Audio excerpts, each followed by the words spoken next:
Welcome back to my channel. अगर आपका भी टारगेट है 2025 में पैरामेडिकल या फिर बीएससी नर्सिंग कोर्स करने का उत्तराखंड या फिर पीजीआईएमआर चंडीगढ़ से, तो ये वीडियो डेफिनेटली आपके लिए बहुत हेल्पफुल होने वाली है, क्योंकि इस चैनल पे हम डेली क्वेश्चंस प्रैक्टिस कर रहे हैं आपकी बायोलॉजी के, आपकी केमिस्ट्री के, आपके फिजिक्स के, जो आपकी हेल्प करेंगे आपके इन एग्जाम्स को अच्छी रैंक के साथ क्रैक करने में।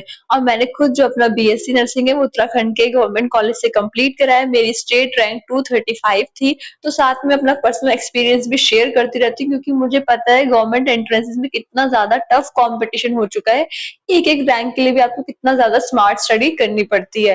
तो अगर आप इस चैनल पे नए हो तो प्लीज इस चैनल को सब्सक्राइब करके बेल आइकन को जरूर प्रेस कर देना। और अगर आपको मेरे पढ़ाया हुआ समझ आता है, ये लेक्चर्स पसंद आ रहे हैं, आपके लिए हेल्पफुल है, तो प्लीज इनको ज्यादा से ज्यादा लाइक करना, अपने दोस्तों के साथ में शेयर भी करना और अपने प्यारे प्यारे कमेंट्स भी कर सकते हो। तो आइए दोस्तों स्टार्ट करते हैं वीडियो।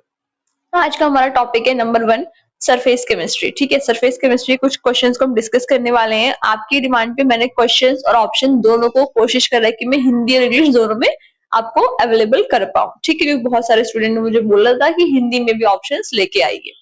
ठीक है, आपका फर्स्ट क्वेश्चन है विच of the following is a characteristic of physical adsorption. ठीक है, फिजिकल एड्सॉर्प्शन की कैरेक्टरिस्टिक क्या होगी, इनमें से विशेषता पूछिए भौतिक सोखना की।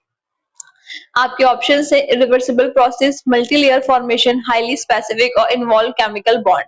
बताओ क्या होनी चाहिए यहाँ पे, करेक्ट आंसर क्या होगा। आपने अब तक अपना कॉपी पेन नहीं लिया है तो ले लो, मेरे साथ अपने आंसर्स को मार्क करते चलो। और एक चीज और, अगर आपको ये लेक्चर्स हेल्पफुल लग रहे हैं और बिलीव मी, अगर आपके जो आपका एग्जाम है उसमें आपकी अच्छी रैंक आती है और आपको लगता है कि मेरे लेक्चर्स का भी इसमें कोई थोड़ा बहुत 1% भी रोल रहा है आपकी अच्छी रैंक सिक्योर होने में, तो प्लीज जब आपका रिजल्ट आ जाए उसके बाद वापस आकर के इन्हीं वीडियो के कमेंट सेक्शन में मुझे जरूर बताना। ठीक है, तो अब करेक्ट आंसर यहाँ पे क्या होगा, ऑप्शन नंबर बी। ठीक है, फिजिकल एड्सॉर्प्शन क्या होता है, किसकी वजह से होता है, वॉन डेर वाल फोर्सेस की वजह से होता है and leads to multilayer formation. ठीक है, वॉन डेर वाल फोर्सेस की वजह से आपका फिजिकल एड्सॉर्प्शन होता है, जिससे हमारा मल्टीलेयर का फॉर्मेशन होता है। Next question, Freundlich adsorption isotherm is applicable to. ठीक है, आपके ऑप्शंस हैं adsorption of gases on solid surface, adsorption of solids on liquid, adsorption of one liquid on another, adsorption of solute on solute. ठीक है, आपसे पूछा गया Freundlich सोखना का आइसोथर्म किसके लिए लागू होता है, बताओ यहाँ पे क्या होना चाहिए correct answer, option number any guesses A. ठीक है, फ्रेडलिच आइसोथर्म जो है आपका वो बताता है गैस एड्सॉर्प्शन के बारे में सॉलिड सरफेस पे लो प्रेशर्स पे। ठीक है, next question, in physisorption which with increase in temperature the extent of adsorption. ठीक है, फिजियोजॉर्प्शन की बात हो रही है, अगर टेम्परेचर बढ़ जाता है तो एड्सॉर्प्शन कितने एक्सटेंट तक जाएगा, आपसे ये पूछा गया है। ठीक है, यानी कि भौतिक सुखाव में तापमान बढ़ने पर सुखाव की मात्रा कितनी हो जाती है। आपके ऑप्शन से इंक्रीज बढ़ जाता है, डिक्रीज हो जाता है, रिमेन सेम सेम रहता है, पहले इंक्रीज होता है फिर डिक्रीज हो जाता है। अब बताओ यहाँ पे क्या होना चाहिए answer correct, option number any gases B. ठीक है, फिजियोज ऑप्शन क्या है, आपका एक एक्सोथर्मिक प्रोसेस है। ठीक है, इसलिए आपका टेम्परेचर जो होगा वो हायर होगा और एड्सॉर्प्शन को कम कर देगा। यहाँ तक क्लियर हुआ, अगर समझ आया तो हम नेक्स्ट क्वेश्चन पे चलते हैं। ठीक है, question number 4, which catalyst is used in the hydrogenation of oil. अगर आप ऑयल्स का हाइड्रोजनेशन कराते हो तो कौन से कैटलिस्ट को यूज करोगे। ठीक है, आपके ऑप्शंस है निकल, प्लेटिनियम, आयरन और कॉपर। बताओ कौन सा होना चाहिए, अच्छा क्वेश्चन है, बहुत इंटरेस्टिंग सा। Option number A. ठीक है, निकल के आपको कॉमनली यूज होता है एज अ कैटलिस्ट। ठीक है, उसको हम एज अ कैटलिस्ट यूज करते हैं बहुत कॉमनली। कहाँ पे करेंगे, जब ऑयल्स का हाइड्रोजनेशन करा रहे हैं तब। ठीक है, next question, the process of removing an adsorb substance is called. अगर आपका कोई सब्सटेंस जो एड्सॉर्ब हो चुका है उसको रिमूव कर रहे हो, उस प्रोसेस को क्या बोलते हैं, ये पूछा गया है। ठीक है, एडजॉर्प्शन, डिसॉर्प्शन, एब्जॉर्प्शन और आपका ऑप्शन है एक्सट्रैक्शन। बोलो अब क्या होगा, यहाँ पे मैंने क्वेश्चन को एक्सप्लेन करा है, मुझे बताओ करेक्ट आंसर क्या होना चाहिए, ऑप्शन नंबर बी। ठीक है, डिसॉर्प्शन का मतलब होता है रिवर्स प्रोसेस ऑफ एडजॉर्प्शन, मतलब जो एडजॉर्प्शन में हो रहा था अब उसका पूरा उल्टा हो जाएगा, उसको बोलते हैं डिसॉर्प्शन। ठीक है, next question, in language adsorption isotherm the value of x by m become constant when. बताओ क्या होगा, थोड़ा सा ट्रिकी क्वेश्चन है, थोड़ा सा मतलब ऐसे यहाँ पे, लेकिन बिलीव मी ऐसे क्वेश्चन आते हैं पेपर में और आपको सॉल्व करने भी आने चाहिए, ठीक है। अगर कहीं पे लग रहा है थोड़ा सा कि हाँ टाइम चाहिए, तो वीडियो को पॉज कर लो, ठीक है, आराम से क्वेश्चन को सॉल्व करो और उसके बाद में फिर से रिवाइंड करके आंसर अपना बताओ, ठीक है। क्या होना चाहिए बोलो यहाँ पे ऑप्शन नंबर, एनी गेसेस, क्या होगा बताओ। Option number B, P equals to infinite, ठीक है, पी किसी बराबर जा रहा है, इनफाइनाइट की तरफ जा रहा है। एट वेरी हाई प्रेशर, जब प्रेशर बहुत हाई हो जाएगा मोनोलेयर फॉर्म हो जाती है, ठीक है, एब्जॉर्प्शन जो आपका वो सैचुरेशन पे पहुंच जाता है, ठीक है। Next question, which of the following is not a characteristic of chemisorption, ठीक है, कैमीजॉर्प्शन की कौन सी कैरेक्टरिस्टिक नहीं है ये पूछा गया। High enthalpy of absorption, specificity, multilayer absorption और फॉर्मेशन ऑफ केमिकल बॉन्ड। बताओ यहाँ पे क्या होना चाहिए आंसर। ऑप्शन नंबर सी, केमीज ऑप्शन, मतलब क्या होता है मोनोलेयर का फॉर्मेशन होना, सिर्फ और सिर्फ मोनोलेयर बनेगी तो बोलेंगे केमीज ऑप्शन, ठीक है। नेक्स्ट क्वेश्चन, इमल्सन्स आर, ठीक है, इमल्सन्स क्या होते हैं ये पूछेंगे, बहुत सिंपल और बहुत बेसिक सा क्वेश्चन है ये, ठीक है। Option number A, liquid in solid, liquid in liquid, solid in gas और गैस इन लिक्विड। बताओ, ये बहुत इजी क्वेश्चन है, इसमें कोई गलती नहीं होनी चाहिए, कोई गलती का स्कोप नहीं बनता। ऑप्शन नंबर बी, ठीक है, इमल्सन्स क्या होते हैं, यहाँ पे कोलॉइडल सिस्टम होते हैं दो इमिसिबल लिक्विड्स के, ठीक है।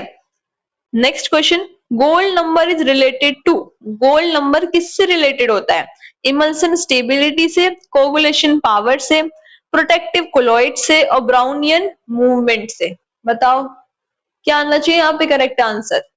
Option number, any guesses, C, gold number किसको मेजर करता है, प्रोडक्टिव पावर को कोलॉइड्स की, ठीक है, जो आपके कोलॉइड्स होते हैं उनकी प्रोडक्टिव पावर को कौन मेजर करने वाला है, गोल्ड नंबर करेगा, ठीक है।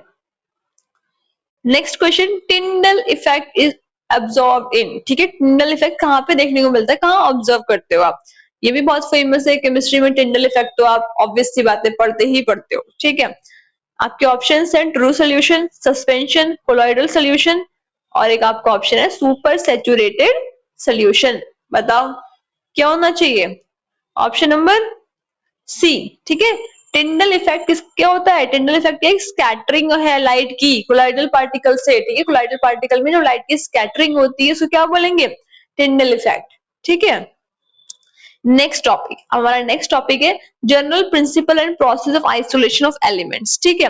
एक चीज यहाँ मैं और क्लियर करना चाहूंगी, मुझसे बहुत सारे कमेंट ऐसे रीसेंट वीडियोस में आए हैं कि दीदी जितना आप पढ़ा रहे हो कि उतना सफिशिएंट है, इतना मतलब इतने क्वेश्चंस करके इतना पढ़ के ही सिर्फ हमारा सिलेक्शन निकल जाएगा। तो देखो क्वेश्चन प्रैक्टिस करने की कोई लिमिट नहीं होती, ठीक है, अनलिमिटेड क्वेश्चंस है, अनलिमिटेड क्वेश्चंस को प्रैक्टिस करना है, ठीक है। मैं ये नहीं कह रही कि एक दिन में 1000 क्वेश्चन प्रैक्टिस कर दो, नहीं हो पाएगा, वो पॉसिबल नहीं है, लेकिन कोशिश करो, ठीक है, जितने मैं यहाँ पे करा रही हूँ वो भी करो, साथ साथ आप और क्वेश्चन जहां से भी आपको मिल रहे हैं प्रैक्टिस करो, ठीक है, क्योंकि हमें नहीं पता कि कौन सा टॉपिक से क्या उठ के आएगा।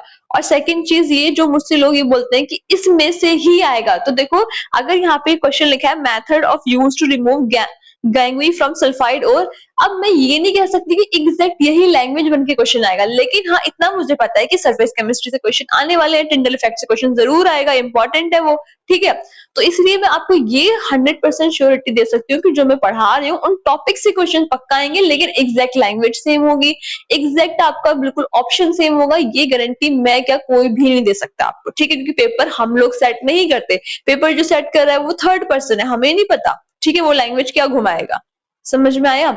इसलिए इतना गारंटी है जो पढ़ा रही हूँ उन टॉपिक से क्वेश्चन जरूर आएंगे, लेकिन लैंग्वेज सेम होगी इसकी गारंटी कोई नहीं दे सकता, ठीक है। कोई दे रहा है तो फिर हो सकता है कि उसने पेपर सेट किया, लेकिन बाकी मुझे नहीं लगता कोई गारंटी दे सकता है, ठीक है। तो next question, the method used to remove gangue from sulphide ore, ठीक है, आपके ऑप्शंस है magnetic separation, froth flotation, hydraulic washing और लीचिंग। बताओ क्या होना चाहिए यहाँ पे, पूछा गया है गैंगवी को रिमूव करने का सल्फाइड एसिड में गंग कण हटाने की विधि क्या है, ठीक है। ऑप्शन नंबर बी, ठीक है, फ्रोथ फ्लोटेशन क्या है, मोर सुटेबल होती है सल्फाइड ओर्स के लिए, आया समझ। Next question, roasting of sulphide ore gives, अगर हम सल्फाइड ओर को रोस्ट कर देते हैं, वो वाला रोस्ट नहीं है जो हम वीडियोस में करते हैं, यहाँ पे रोस्टिंग की बात हो रही है, ठीक है।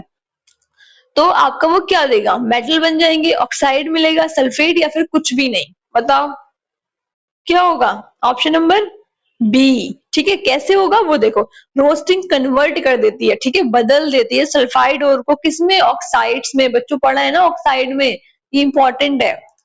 Next question, the metal extracted bye electrolytic reduction.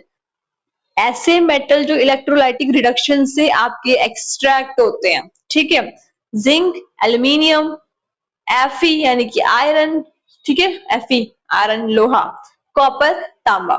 बताओ क्या होना चाहिए यहाँ पे, अगर आप इलेक्ट्रोलाइटिक रिडक्शन करते हो तो मेटल कैसे एक्सट्रैक्ट होंगे? ऑप्शन नंबर बी, ठीक है, एल्यूमिनियम आपका एक्सट्रैक्ट होता है बॉक्साइट से। कहां से निकलेगा एल्यूमिनियम? बॉक्साइट से निकलेगा। कैसे निकलेगा? इलेक्ट्रोलाइसिस करा के। जब आप बॉक्साइट की इलेक्ट्रोलाइसिस करा दोगे तो आपको एल्यूमिनियम मिल जाएगा, ठीक है। Next question, flux is used in metallurgy to.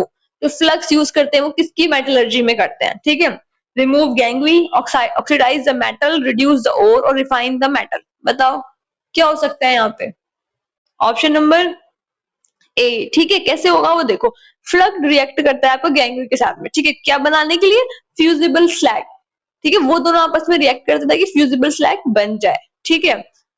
Next question, Which of the metal is refined by zone refining? कौन से मेटल्स को हम जोन रिफाइनिंग से करते हैं, ठीक है, रिफाइन करते हैं, कॉपर, एल्यूमिनियम, सिलिकॉन और जिंक। बताओ क्या हो सकता है यहाँ पे आंसर, ऑप्शन नंबर सी, ठीक है, जोन रिफाइनिंग जो होती है उसको यूज करते हैं हाई प्योरिटी सिलिकॉन के लिए, जर्मेनियम के लिए, इन सब के लिए, ठीक है। Next question, which of the following is used as a depressant in froth flotation, ठीक है, इनमें से किसको हम एज अ डिप्रेसेंट यूज करते हैं, कौन से प्रोसेस में, फ्रोथ फ्लोटेशन, ठीक है। बताओ यहाँ पे, pine oil, sodium cyanide, sodium carbonate और सिलिका।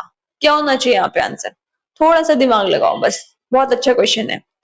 ऑप्शन नंबर बी, ठीक है, NaCN, ये प्रिवेंट करता है जिंक सल्फाइड को फ्लोटिंग से, कहां पे, लेड एक्सट्रैक्शन के टाइम पे, ठीक है।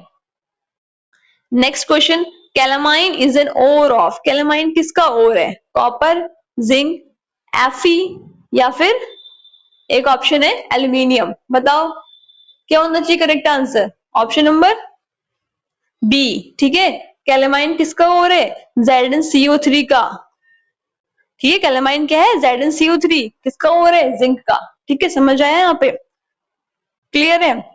Next question, the purest form of iron, iron की सबसे प्योरेस्ट फॉर्म पूछी है, ठीक है, ये भी एनसीईआरटी में दे रखा है एकदम, ठीक है, अगर एनसीईआरटी अच्छे से पढ़ी है तो वहां पे आपने पढ़ा होगा, cast iron, wrought iron, pig iron, steel.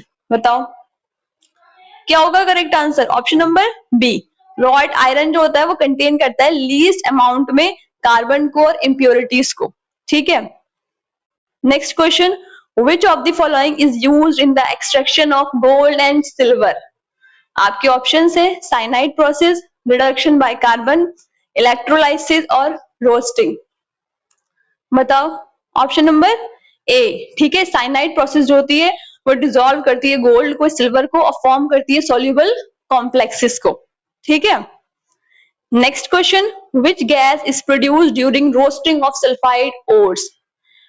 Carbon dioxide, SO2, H2 और N2। क्या होना चाहिए correct answer, option number B, ठीक है, रोस्टिंग ऑफ सल्फाइड और किससे होगी, सल्फाइड डाइऑक्साइड गैस से, ठीक है। आई होप कि आपको इन क्वेश्चन को प्रैक्टिस करने में मजा आया होगा, आपके लिए वीडियो हेल्पफुल रही होगी। अगर ये वीडियो हेल्पफुल रही है तो प्लीज इसको ज्यादा से ज्यादा लाइक कर दो, शेयर कर दो अपने दोस्तों के साथ में, इस चैनल को सब्सक्राइब भी जरूर कर देना, ठीक है। मिलते हैं नेक्स्ट वीडियो में, तब तक के लिए thank you and have a nice day.